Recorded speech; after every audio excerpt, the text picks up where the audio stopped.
Before I begin, I want to ask you something simple. If stories like this matter to you, whether you're 80 like me or in your 30s, 40s, or 50s, trying to make sense of work, family, and time, would you take a second to like and subscribe? It helps me continue talking about the things many seniors are quietly coping with, and also share the life lessons I learned the hard way. Lessons that aren't just for retirement, but for anyone who doesn't want to postpone living. It's never too late to change, and it's never too early to start paying attention. Now let me tell you what happened. The last day I walked out of the manufacturing plant in Cedar Falls, Iowa, I didn't feel emotional. I felt organized.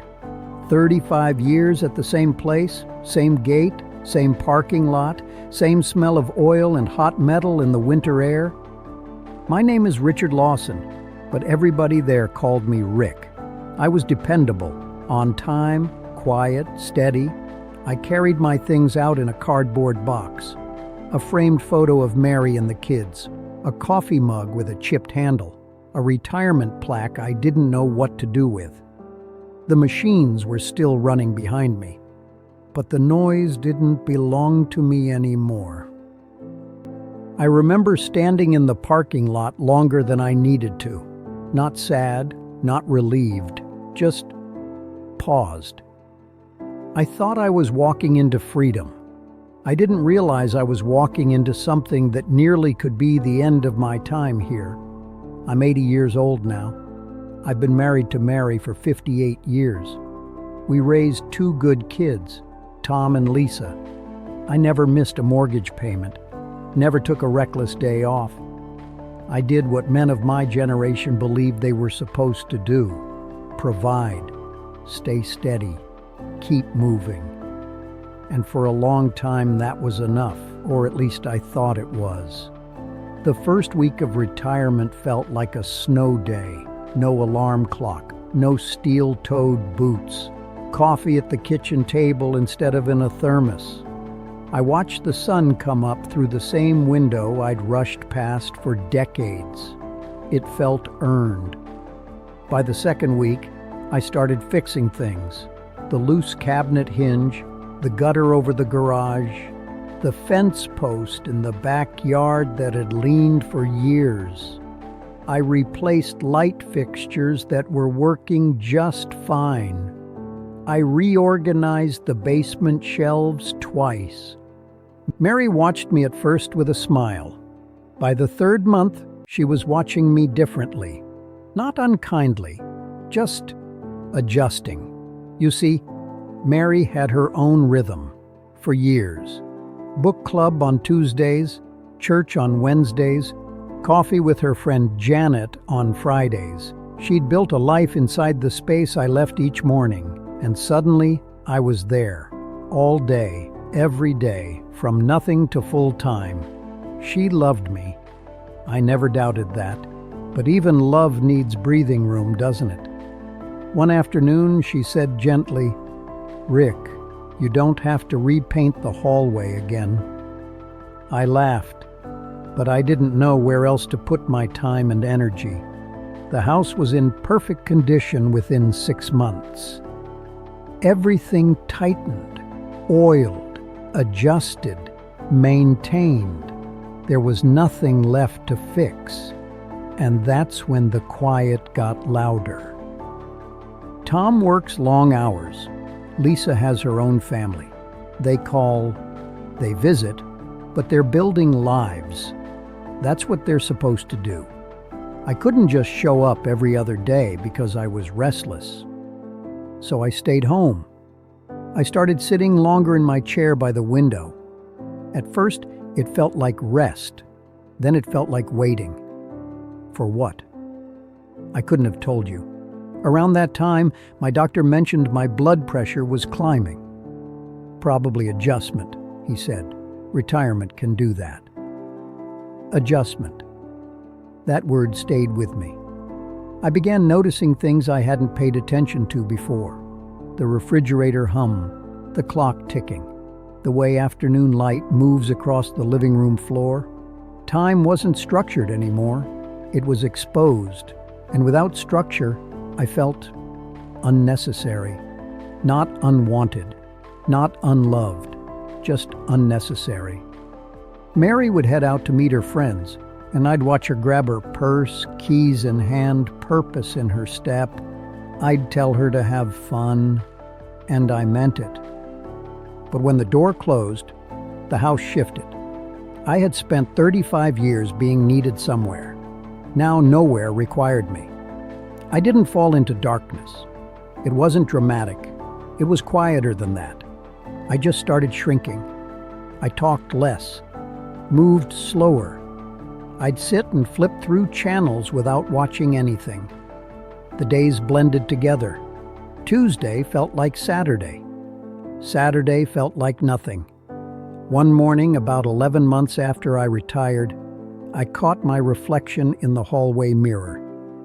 I looked smaller, not physically, internally, and I asked myself something I hadn't asked in decades. Who am I if I'm not going to work tomorrow? That question unsettled me more than I expected, because I didn't have an answer.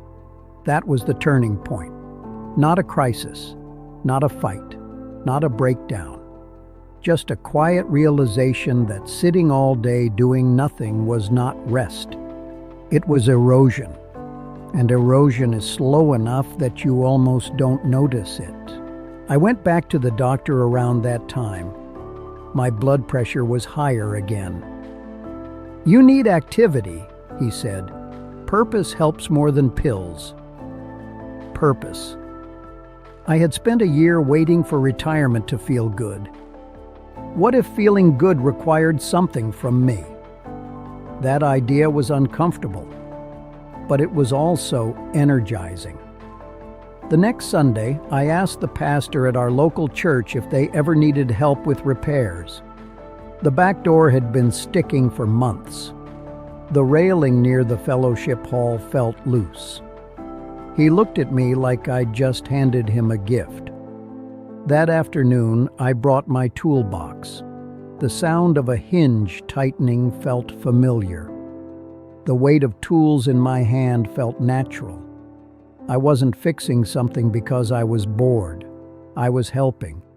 There's a difference. Word spread. A widow down the street needed her porch step reinforced.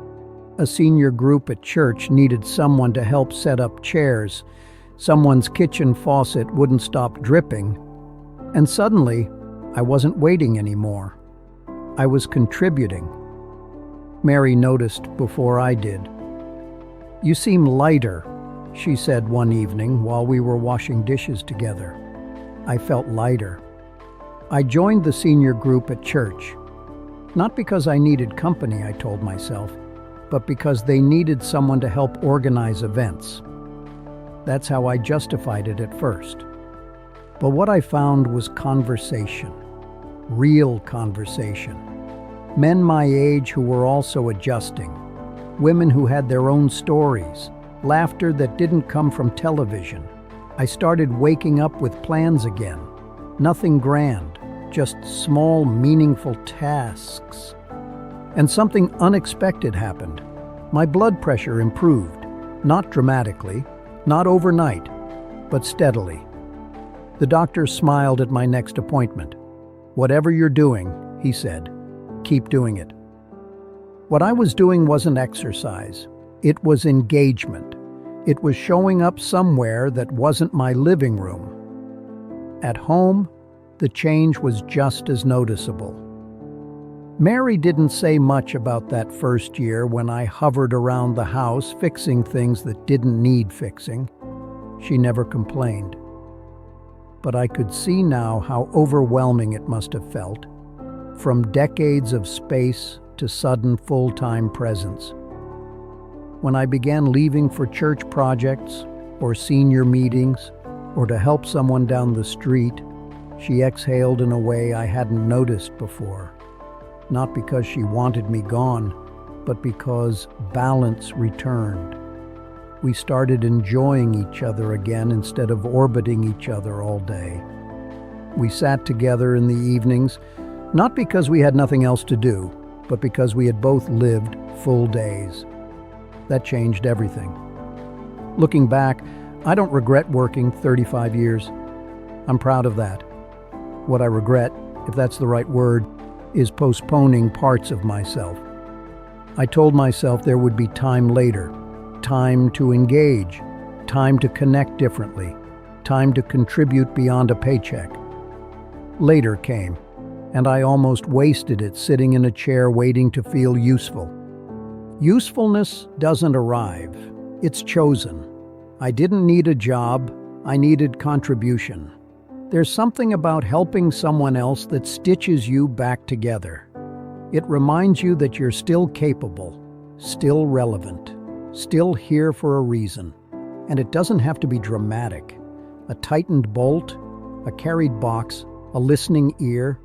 Community is built on small acts. I used to think purpose retired when I did.